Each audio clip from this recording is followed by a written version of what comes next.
oraciones que por medio de esta predicación de manera sistemática del libro de Éxodo podamos disfrutar del plan redentor del Señor. Es de mucha importancia estudiar el libro de Éxodo. Por medio del libro de Éxodo vamos a conocer muchos principios para que podamos comprender de una mejor manera el plan redentor del Señor. Y para esto, amados hermanos, les invito que abran su Biblia en el libro de Éxodo capítulo 2, versículo 1, y vamos a leer hasta el versículo número 10. Dice así: un hombre de la casa de Leví fue y tomó por mujer a una hija de Leví, y la mujer concibió y dio a luz un hijo. Viendo que era hermoso, lo escondió por 3 meses, pero no pudiendo ocultarlo por más tiempo, tomó una cestilla de juncos y la cubrió con asfalto y brea. Entonces puso al niño en ella y la colocó entre los juncos a la orilla del Nilo. La hermana del niño se puso a lo lejos para ver qué le sucedería. Cuando la hija del faraón bajó a bañarse al Nilo, mientras sus doncellas se paseaban por la ribera del río, vio la cestilla entre los juncos y mandó a una criada suya para que la trajera. Al abrirla, vio al niño y oyó que el niño lloraba.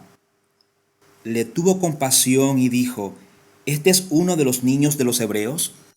Entonces la hermana del niño dijo a la hija de Faraón: ¿quiere que vaya y llame a una nodriza de las hebreas para que críe al niño? Sí, ve, respondió la hija de Faraón. La muchacha fue y llamó a la madre del niño. Y la hija de Faraón le dijo: llévate a este niño y críamelo, y yo te daré tu salario. La mujer tomó al niño y lo crió. Cuando el niño creció, ella lo llevó a la hija de Faraón y vino a ser hijo suyo, y le puso por nombre Moisés, diciendo: pues lo he sacado de las aguas. Amada iglesia, vamos a continuar hoy con nuestra exposición del libro de Éxodo. El pasaje que estaremos considerando el día de hoy es el capítulo número 2, pero estaré exponiendo este capítulo en 2 sermones. Hoy estaré predicando el versículo 1 hasta el versículo número 10, y si es la voluntad del Señor, en la próxima semana estaré abordando los versículos del 11 hasta el versículo 25.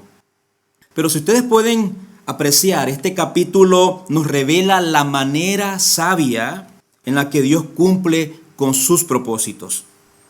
De igual manera nos muestra cuán compasivo es Dios para con sus hijos, para con su pueblo. Pero antes de continuar con la introducción, quisiera compartir algunos aspectos, un par de aspectos que considero que será de mucha importancia tomar en cuenta a la hora de seguir estudiando el libro de Éxodo. En primer lugar, este libro puede ser dividido en 3 partes. Del capítulo 1 al capítulo 18 podemos observar cómo Dios salva al pueblo de Israel de la esclavitud de Egipto. La segunda parte del libro de Éxodo, del capítulo 19 hasta el capítulo 24, vemos cómo Dios dio a su pueblo Israel una ley escrita, los 10 mandamientos. Y la tercera parte y final va del capítulo 25 hasta el capítulo número 24, donde observamos cómo Dios ordena a su pueblo a construir un tabernáculo especial, y esto está relacionado con el tema de la adoración. Un segundo aspecto que quisiera mencionar es el propósito o el tema principal del libro de Éxodo. Para algunos estudiosos de la Biblia, es decir, comentaristas bíblicos, el tema principal del libro de Éxodo es la salida del pueblo hebreo de la esclavitud de Egipto a través del desierto, y finalmente llevarlo a la tierra prometida de Canaán. Esto es muy importante mencionarlo, porque el libro de Éxodo claramente ilustra o tipifica la humanidad en sí. Por ejemplo, el pueblo hebreo estuvo aproximadamente unos 400 años esclavizado bajo el imperio Egipto, bajo una cruel servidumbre. Y su esclavitud, de mucha manera, hermanos, ilustra nuestra esclavitud al pecado. Pero ahora hemos sido, dice la palabra del Señor, libertado por la obra de nuestro Señor Jesucristo y hechos siervos de Dios, que tenemos por su fruto la santificación y como resultado la vida eterna, nos dice el apóstol Pablo en el libro de Romanos capítulo 6, versículo 22.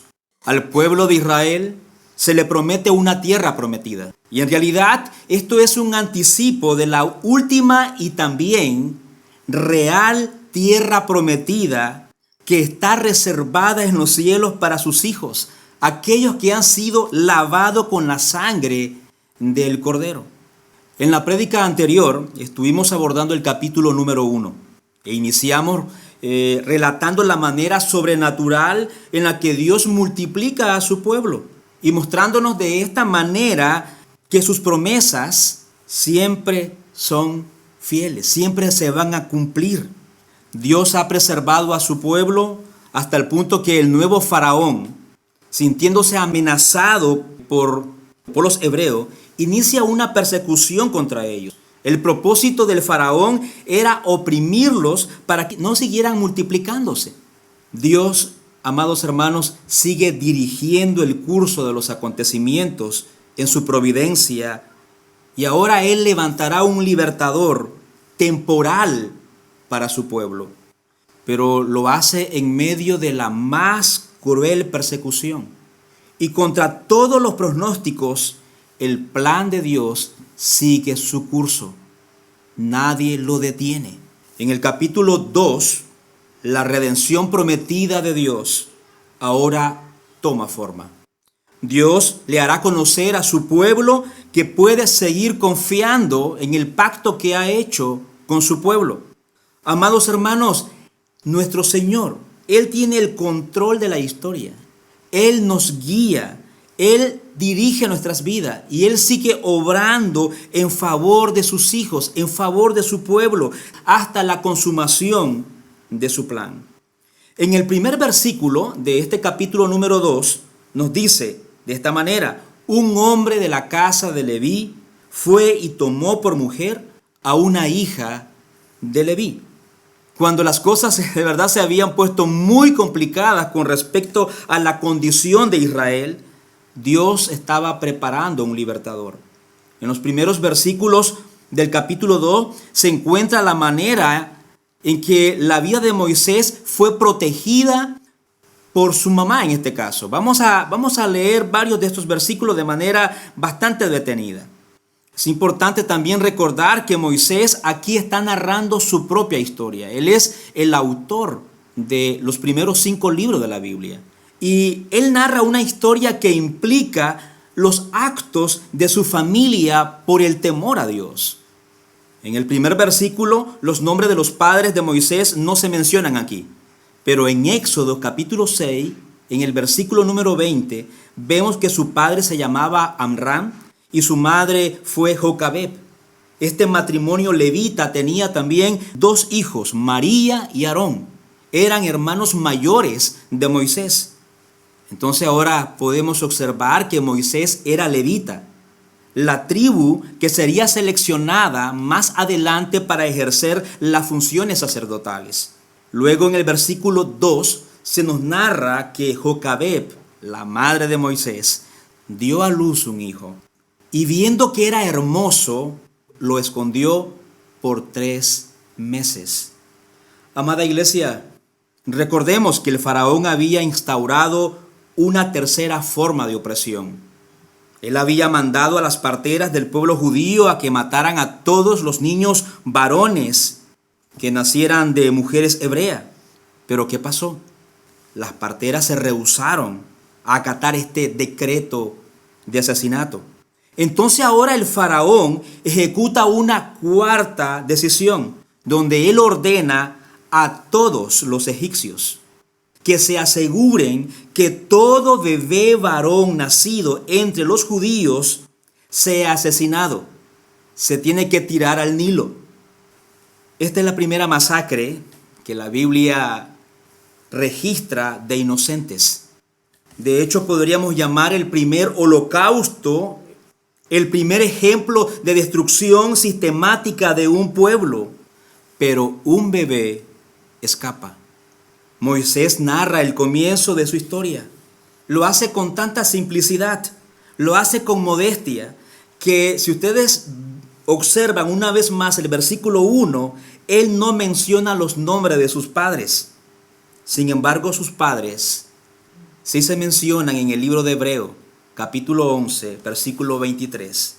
Sin embargo, sus padres se encuentran entre los grandes héroes de la fe. ¿Me acompañan? Y leemos junto Hebreos capítulo 11, versículo 23. Por la fe, Moisés, cuando nació, fue escondido por sus padres durante 3 meses, porque vieron que era un niño hermoso y no temieron al edicto del rey.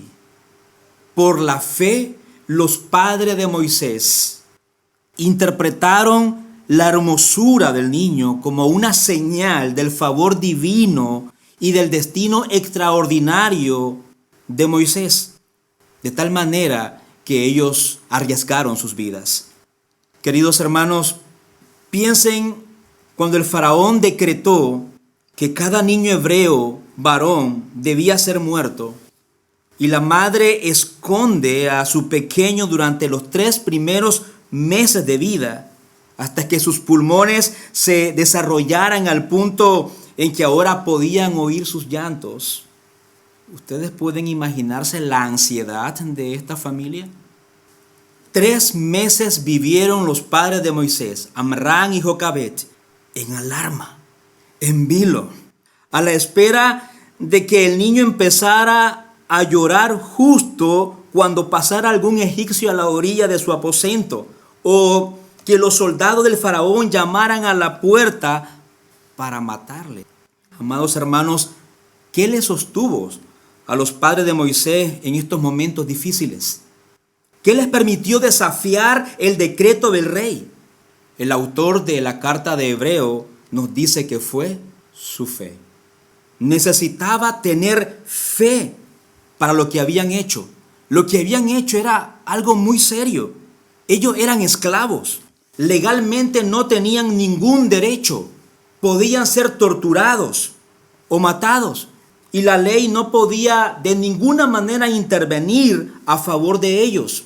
Pero ellos estaban dispuestos a hacer esto por la fe. A fin de cuentas, ¿qué es el rey? A fin de cuentas, ¿qué es el faraón en comparación con el Dios de toda providencia? El Dios que es poderoso para guardar a los suyos. A fin de cuentas, amada iglesia, no deberíamos de estar angustiados por las amenazas de un futuro incierto que se puede ver por la inflación que está azotando ahora Europa. El Señor tiene el control de las cosas. Al Señor no se le escapa nada. El mundo, nuestras vidas, no están al azar. Esta es la fe que vemos en los padres de Moisés. Observemos una vez más el énfasis del texto de Hebreo. Por la fe no temieron el decreto del rey. Esto no quiere decir de que no hayan conocido en algún momento determinado ansiedad, pero sí quiere decir que sopesando la situación, temían más a Dios que al faraón. Y por su confianza en la providencia de Dios, aun sabiendo que en Egipto no había misericordia para los esclavos desobedientes, decidieron salvar a Moisés. La fe les sostuvo. La fe les ayudó a vencer sus temores. Y la palabra del Señor nos dice en el mismo capítulo 11 de Hebreo, en el versículo 6, y sin fe es imposible agradar a Dios, porque es necesario que el que se acerca a Dios crea que Él existe y que recompensa a los que lo buscan. nosotros también estamos llamados a abrazar la misma fe de los padres de Moisés. Todos los creyentes tenemos el deseo de agradar a Dios. Todos aspiramos a que en aquel gran día, cuando estemos delante del Señor, Dios nos diga: bien, buen siervo. En el mundo en que nosotros vivimos, la gente intenta agradar a Dios de diferentes maneras. Muchas personas hacen grandes penitencias a fin de poder agradar a Dios, porque así le han enseñado. Muchas de estas personas andan de rodillas un par de kilómetros cada año y llegan con las rodillas ensangrentadas. Y lo hacen, según ellos, con el fin de agradar a Dios. También, casi todo ser humano que dice creer que Dios existe, intenta agradarle viviendo una buena vida. Muchas personas creen que han logrado agradar a Dios de esta manera. Piensan que en comparación con sus vecinos, piensan que en comparación con la persona que posiblemente está más cercana a ellos, son mejores, son bastante buenos y por lo tanto Dios tiene que estar satisfecho con ellos. Por lo tanto, ellos piensan que Dios se ha sacado la lotería con ellos. Pero conforme a las Escrituras, ¿qué nos dicen las Escrituras? No lo que opina el predicador, no lo que opina determinada denominación. ¿Qué nos dice las Escrituras? Conforme a las Escrituras, nunca podemos agradar a Dios de esta manera. No podemos ofrendarle nada que valga para agradarle, porque todo lo que nosotros poseemos, todo lo que nosotros podríamos ofrecerle a Dios, lo hemos recibido de Él en primer lugar. Ninguna penitencia, ningún sacrificio personal puede hacernos aceptables ante Dios, pues Dios no recibe ningún placer, amados hermanos, en vernos sufrir. No podemos ofrecer nuestros propios méritos y creer que de esta manera nosotros vamos a agradar a Dios con nuestros mejores esfuerzos. No, nuestros mejores esfuerzos distan muchísimo de alcanzar el listón que Dios ha establecido. El veredicto de Dios es claro. El veredicto de Dios es contundente. No hay justo, dice la palabra del Señor, ni aún uno. Todos se desviaron. A una se hicieron inútiles. No hay quien haga lo bueno. No hay ni siquiera uno. Y por esto, los que viven según la carne y no por la fe, ni en el poder del Espíritu Santo, no pueden agradar a Dios. Amada iglesia, quisiera recordarte y también a los amigos que posiblemente escuchen esta prédica, este audio, decirles que la única manera de agradar a nuestro Señor es por medio de la fe. No hay otra forma. La fe es lo que diferencia a los aprobados por Dios de los reprobados por Dios. Desde luego, por la fe, los hombres y las mujeres piadosas de la antigüedad, me refiero a las personas del Antiguo Testamento, hicieron proezas, ganaron batallas, vivieron vidas buenas y justas, pero no fueron ni por sus proezas, ni por sus victorias, ni por sus buenas obras, sino por la fe que dio origen a estas cosas. Podemos sacrificarnos todo lo que nosotros queramos. Podemos esforzarnos al máximo por ser buenos, por ser un buen padre, y está bien, por ser una buena madre, y está bien, por ser un buen esposo, una buena esposa. Pero si no crees en la obra de nuestro Señor Jesucristo, que Él murió por nuestros pecados conforme a las Escrituras, que fue sepultado y que resucitó al tercer día conforme a las Escrituras, no puedes agradar al Señor. Si tu vida no se caracteriza por una confianza humilde y sumisa en el Señor, si no vives como viendo al invisible, no puede ser de su agrado. El texto también nos dice que nos acerquemos a Él confiadamente. Pero el acercarnos es con fe, creyendo que Dios está dispuesto a recibirnos y darnos de su misericordia. Amados hermanos, tenemos un sumo sacerdote que ha hecho lo necesario para que podamos acercarnos al Dios santo, santo, santo, 3 veces santo, siendo nosotros pecadores, ahora sin temor a ser rechazado, sino confiado por el sacrificio de Cristo en la cruz. Amada iglesia, amados hermanos, ruega al Señor que nos ayude a no olvidar esta verdad, porque en el momento en que tú olvides esta verdad, dejarás de vivir una vida cristocéntrica y vivirás para tus deleites y sufriremos las consecuencias de nuestros pecados. Habrá vacío, habrá temor, habrá queja, una vida espiritual pordiosera, una vida que no glorifica y honra a nuestro Señor y Salvador. En nuestro texto de Éxodo capítulo 2, versículo 2, se nos dice que escondieron al niño al ver que era como hermoso. Queridos hermanos, ¿qué padre no le parece hermoso a sus hijos? Todos los padres, todos los que tenemos el privilegio de ser padres, vemos hermosos a nuestros hijos. Los vemos bonitos. Claro, las otras personas lo ven diferente. Alguien decía, un estudioso de las Escrituras, con relación a este texto, que hay algo más detrás de esta frase.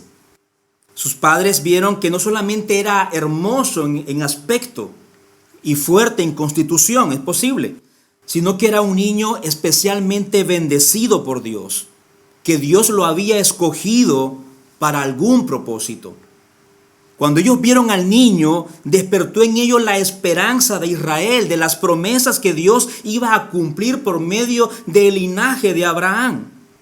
Nuestro pasaje nos sigue diciendo, en el versículo 3, que esta mujer no pudo más seguir ocultando al niño, e hizo una canasta de junco, la cubrió cuidadosamente con alquitrán, es decir, con asfalto y brea, y puso a su bebé en la canasta y la puso a la deriva del caudaloso río Nilo y la dejó ir. La dejó flotar río abajo al cuidado de la divina providencia Dios. El río que el faraón quería usar para dar muerte a los niños es el mismo río que preserva la vida de este niño en particular. ¿Qué nos dice la palabra del Señor más adelante? Dios hizo que la mismísima hija del faraón, no otra mujer, sino la mismísima hija del faraón, encontrara a este bebé. Pero no solamente que lo encontrara, la palabra del Señor dice que su corazón se inclinó y tuvo compasión por el niño. Y se atreve a hacer lo que nadie podía hacer. Lo adopta como su hijo. Ella no pudo soportar llevar a cabo las instrucciones de su propio padre. Ella no pudo ahogar al bebé hebreo. En cambio, lo tomó como suyo. El faraón trató cruelmente de destruir al pueblo de Israel, pero su propia hija tuvo compasión, tuvo lástima de este niño. Y no solo eso, sino que sin saberlo, la hija del faraón preservó al libertador de Israel. En ese momento interviene la hermana del niño, ofreciendo a su propia madre como nodriza. Versículo 7 y versículo 9. Ese bebé que estuvo en grave peligro ahora recibe la protección real de la hija del faraón y su propia madre lo cría en sus primeros años. Y además de eso, le pagan. Y al final la princesa lo adopta formalmente, como lo demuestra la palabra del Señor, y le da un nombre egipcio, Moisés, para luego convertirse en un miembro de la corte real egipcia. ¿Me acompaña en el versículo 10 del capítulo 2? Cuando el niño creció, ella lo llevó a la hija del faraón y vino a ser hijo suyo. Y le puso por nombre a Moisés, diciendo, pues lo he sacado de las aguas. Amada Iglesia Latina, detrás de todo esto, ¿qué podemos ver? Podemos ver la mano providencial de Dios. Primero, la llegada de la hija del faraón, los llantos lastimeros del bebé, la provisión de una nodriza, su mamá, y todo conduce a algo asombroso. Moisés termina siendo criado por su madre, fue criado como hebreo, pero con los privilegios de un egipcio. Moisés fue salvado de las manos del faraón. Y no solamente fue salvado, sino que Moisés termina viviendo en su propia corte para que un día lo derroque. Y de esta manera, Dios, no Moisés, Dios, hermanos, libera a su pueblo, rescata a su pueblo. Pero hay algo, no sé si ustedes lo han notado en estos 10 versículos y en los siguientes versículos.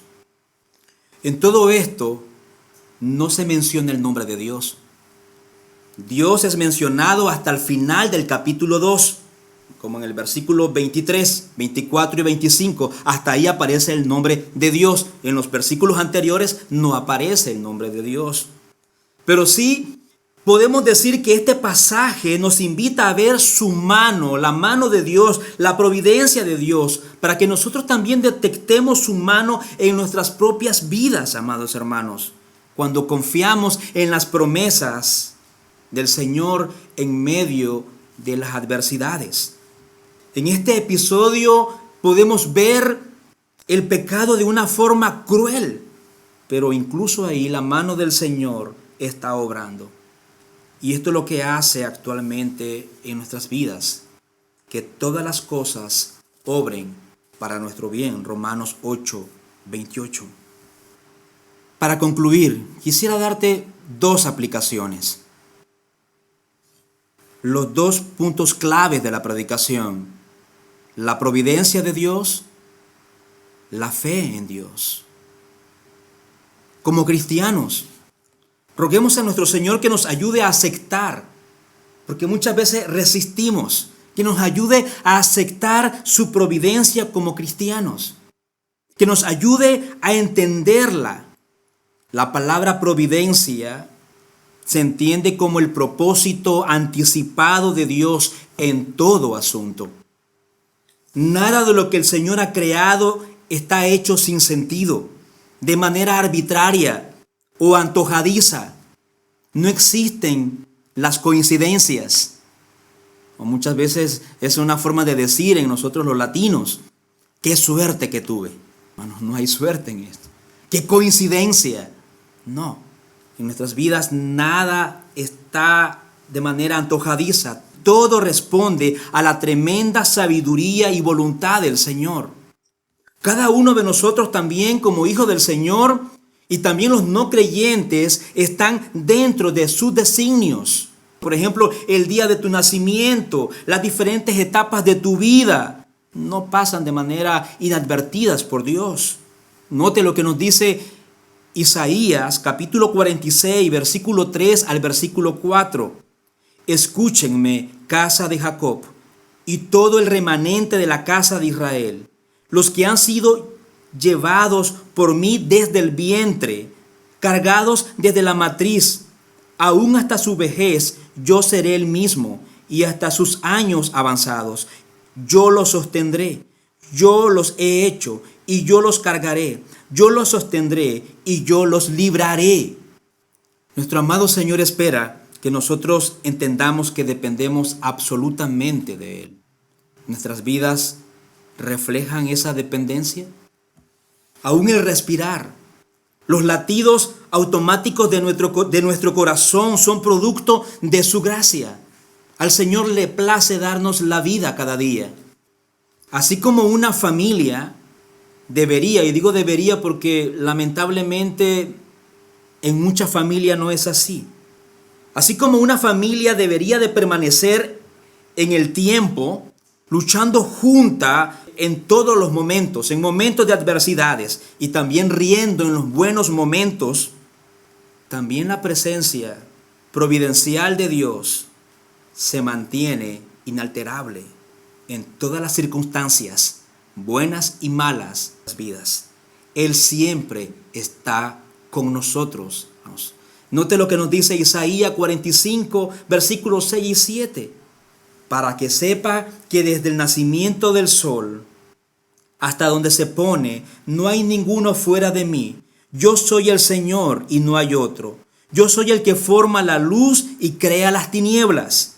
El que causa bienestar y crea, ¿qué?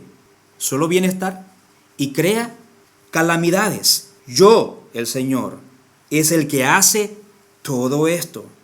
Amada iglesia, muchos de nuestros fracasos y dramas personales son producto de nuestra disposición para poner a Dios antes de y no después de.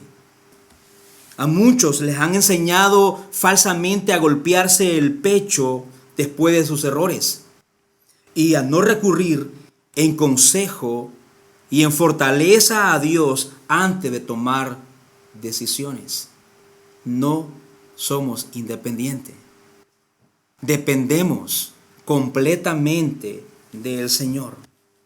Amado hermano, si esta es tu situación, ven al Señor.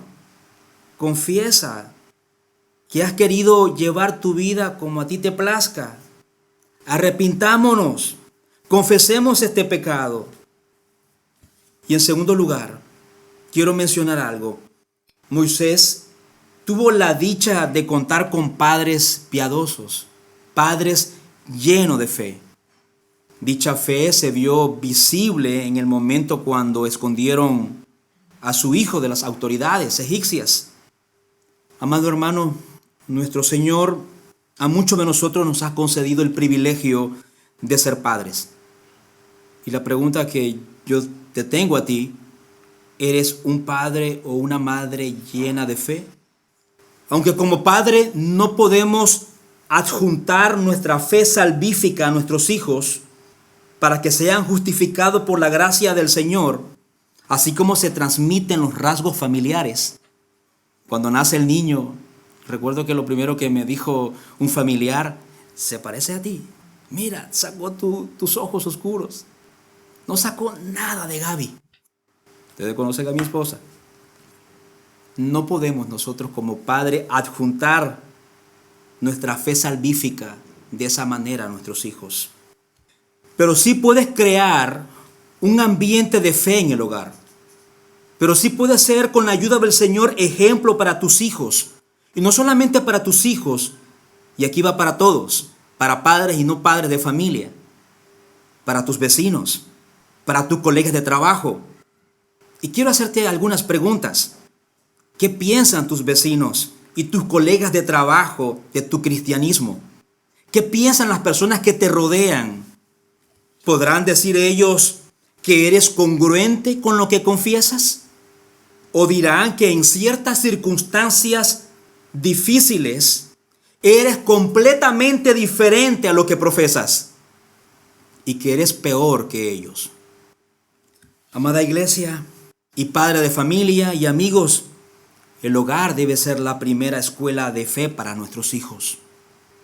Llegará ese día también, cuando tendremos que soltar a nuestros hijos y solo tendremos que confiar también en la providencia de Dios, que lo que hemos enseñado, lo que hemos predicado a nuestro Señor Jesucristo y su Evangelio, ya sea a nuestros hijos, ya sea a nuestros vecinos, ya sea a los colegas de trabajo, ya sea a nuestros familiares, el Señor lo utilice para obrar en misericordia y les conceda salvación. Dios te bendiga. Oramos al Señor, hacemos una breve oración.